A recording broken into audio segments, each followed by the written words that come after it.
এটা মিনিমাম আপনার 18 বছর আমার যখন বয়স ছিল তখন থেকে এটা ধরে নাও 18 বছর হয়ে গেছে। তাহলে আচ্ছা, আপনি আপনার কার্যজীবনে জলের গুণগত মানের ও পরিমাণের কোনো পরিবর্তন দেখেছেন? মানে জলের আপনি কোনো পরিবর্তন বা আগে কেমন জল আগে ছিল, কেমন জল ছিল এখন কেমন জল আছে, কোনো পরিবর্তন আছে?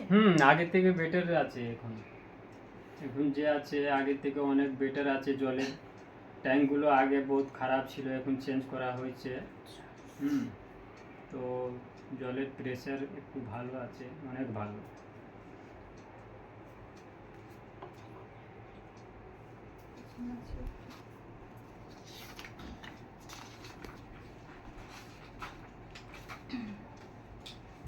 এই আপনি যে কাজটা করেন, এই কাজে আপনি কোন ধরনের সমস্যার মুখোমুখি হয়েছেন? মানে কোনো সমস্যা হয়েছিল?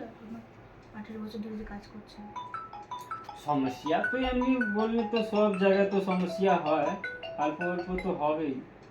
মানে এমন কোন মানে সমস্যা যেটা টেকনিক্যাল সমস্যা আর কি, কোনো পাম্প ভেঙে গেছে বা কিছু এইরকম? হ্যাঁ, তো হয় না ট্যাঙ্কি আপনার পাইপ ফেটে গেল, তখন আমাকে এটা ইমার্জেন্সি জন্য করতে হয়।